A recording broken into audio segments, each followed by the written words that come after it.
Mungkin masih ada satu lagi kalau ada yang bertanya. Satu lagi, Mas Agung, monggo. Iya, terima kasih Pak Engki. Ini menarik ya. Saya langsung langsung berburu ini di search itu kan. Saya dapat yang di websitenya Obor itu ada, dan saya baca sebentar. Saya kok pas ya dengan apa yang yang diutarakan sama Mas Victor, Bang Victor tuh itu mungkin saya kok pas dia sama dengan Bang Victor ya, karena memang ada istilah mengkonstruksi, tetapi kayaknya musik itu kan menjadi seperti benda mati jadinya. Jadi di sini bagaimana musik itu justru dihajar habis-habisan dia. Memang seperti dikonstruksi ya, tapi kayaknya kok memang dihegemoni gitu. Lebih dihegemoni, dan saya menjadi sangat prihatin sebetulnya. Di sini saya menjadi prihatin karena musik kok bisa menjadi ini dia ya. Kok dia ditempel ke sana kemari gitu. Jadi dia seperti sebuah benda yang kemudian bisa dibolak-balikkan apa saja gitu loh. Nah, ini kan dapat nih. Jadi saya baca di sini dari mulai awal Orde Lama, Orde Baru ya, apalagi sekarang, dan terakhir itu industri kreatif ini kan musik saya jadi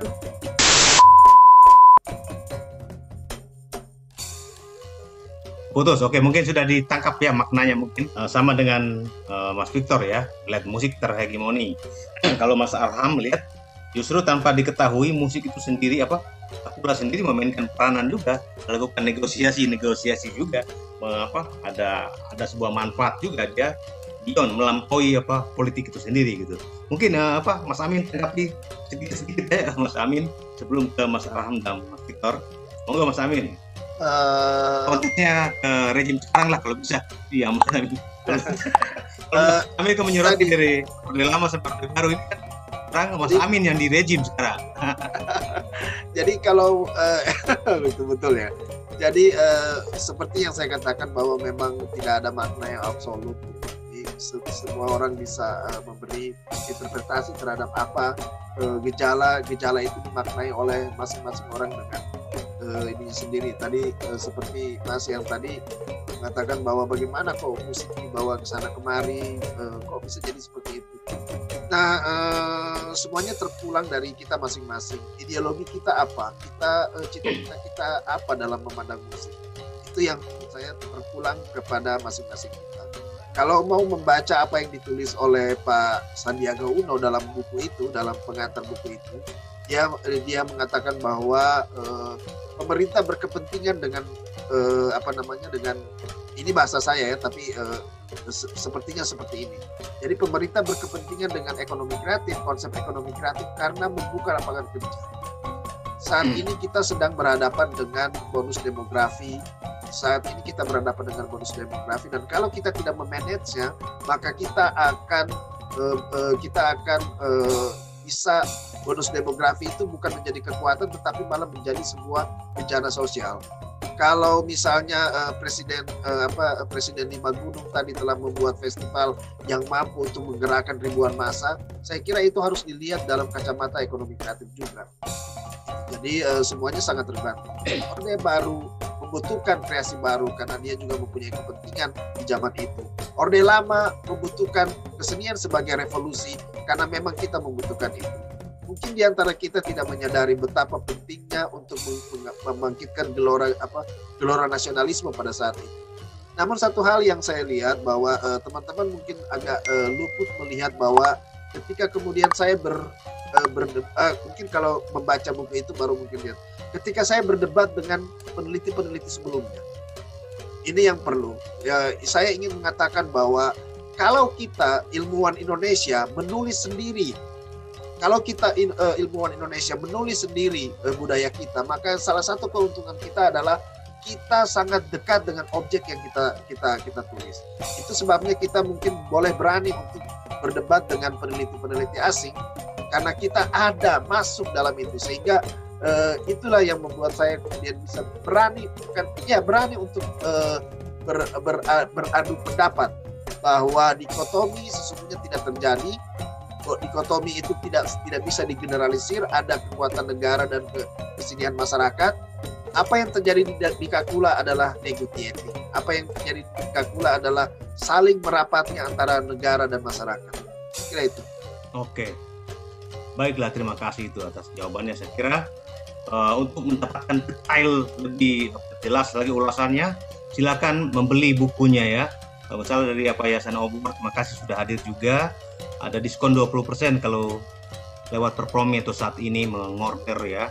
Itu jadi supaya lebih tuntas melihat bagaimana politik dan hal yang ekstra musikal tuh mempengaruhi atau mewarnai atau mengkonstruksi teks musik itu sendiri. Mungkin saya minta closing statement pertama dari kurator kita, mulai dari Mas Victor dulu. Monggo Mas Victor. Baik, terima kasih Pak Dr. Hengki Tompo selaku moderator. Di kesempatan closing statement ini saya akan balik kepada judul kuratorial saya, yaitu Penakar Rasio Dr. Amin Abdullah. Itu kira-kira tadi. Jadi 2 jam ini, selama 2 jam ini nampaknya kita menangkap kejeniusan beliau ya dalam menuliskan genealogis, arkeologis juga masuk di situ terkait dengan musik Kakula gitu. Dan menjadi fakta empiris itu dituliskan dalam sebuah buku setebal 400 halaman. Itu tentu tidak hal yang main-main gitu ya, 400 halaman. Jadi saya melihat beliau ini saat ini sedang di atas angin ya dengan karya emasnya itu. Dan saya ingin beliau belajar dari satu kisah yang terdapat dalam mitologi Yunani, Dionysius. Ya, Dionysius itu kita kenal sebagai dewa anggur ya. Anggur itu enak dimakan, enak sekali dimakan ya. Tapi kalau secukupnya. Jadi kalau berlebihan, anggur akan memabukkan. Jadi di momentum ini saya berharap Rakanda Dr. Amin Abdullah belajar dari kisah itu ya. Jadi kesuksesan menciptakan buku ini luar biasa kan, begitu menyenangkan, tapi jangan terlalu larut dalam euforia. Larut nanti akan memabukkan, nanti tidak akan menelurkan karya emas lagi. Itu pesan terakhir saya. Dan untuk hadirin semua, karena tadi kita banyak sedikit-sedikit mengaitkan tentang Soekarno dan lain sebagainya, untuk semuanya saja kita harus belajar dari adagium Pak Karno ya. Pak Karno bicara dengan lantang semacam ini, ratusan bebek berjalan di tanah becek, satu garuda terbang tinggi melangit ke angkasa ya. Saya yakin semua yang hadir di sini, semua begawan musik yang paling terpelajar di sini tidak akan menjadi ratusan bebek yang berjalan di tanah becek, tapi menjadi satu garuda yang terbang mengangkasa menembus horizon. Demikian closing statement dari saya. Terima kasih. Baik, terima kasih luar biasa dari kurator kita, Mas Victor Burhanuddin, aktivis HMI dan sekarang menjadi aktivis Perpromi juga. The next, saya langsung ke Mas Arhamuddin Ali sebagai kurator untuk memberikan closing statement sedikit untuk summary ya. Terima kasih Pak Dr. Hengki. Sebelum saya closing statement, saya mengucapkan terima kasih dulu. Tadi ada tanggapan dari Pak Sutanto Mendut, terus kepada Pak Dr. Amin juga, Dr. Amin Abdullah juga tadi sempat mengoreksi tulisan saya tentang peranan-peranan subjek. Sebenarnya itu memang tadi itu sudah saya sebutkan, tapi nama orangnya tidak saya sebutkan. Jadi saya cuma mengatakan individu-individu yang membuat dari plat besi dan tangki petroma gitu. Nah ini yang menarik bagi saya, dan ini mengerucut ke closing statement saya. Tentunya saya sangat mengapresiasi sekali buku dari Pak Amin ini, bisa menulis buku setebal ini dengan di tengah kesibukannya dia, bagaimana dia bisa memanage waktu dan sebagainya untuk menulis ini, melakukan riset dan sebagainya, melakukan analisis dan sebagainya. Namun yang saya ingin tekankan di sini adalah saya kembali kepada bahwa ternyata Kakula yang politis itu ternyata melampaui melampaui yang politik, karena saya berangkat dari Kakula sebagai aksioma. Jadi ke depan saya menunggu karya-karya Pak Amin lagi tentang bagaimana sebenarnya peranan-peranan subjek Kakula ini, artinya individu-individu. Jadi memang tidak berhenti di ensemble Modero Palu, kita mengharap ada pembacaan kembali. Mungkin di sana ada komunitas-komunitas individu, subjek-subjek yang bergerak sendiri, komunitas-komunitas sendiri yang justru itulah menjadi wajah keberagaman kesenian, keberagaman kebudayaan di Sulawesi Tengah, dan justru itu yang menjadi sumbangsi warga masyarakat di sana untuk ekonomi kreatif Indonesia. Karena tadi kita menyinggung ada yang namanya bonus demografi dan sebagainya. Kalau semuanya diserahkan kepada negara, tentu negara akan kewalahan. Nah, disinilah kita harus melihat melakukan penelitian kembali tentang peranan-peranan individu subjek ini dalam konteks Kakula ini. Mungkin itu yang bisa menjadi sumbangsi yang lebih berharga lagi. Bukannya ini tidak berharga, tapi ini adalah saya melihatnya sebagai aksioma, titik awal kita untuk menempuh apa sebenarnya yang akan kita butuhkan ke depan. Seperti itu dari saya, Pak Dr. Hengki. Terima kasih atas kesempatannya. Terima kasih untuk berpromi. Oke, terima kasih luar biasa dari Mas Amudin Ali ya. Mungkin ini juga aksioma menjadi titik berangkat untuk berikutnya kan.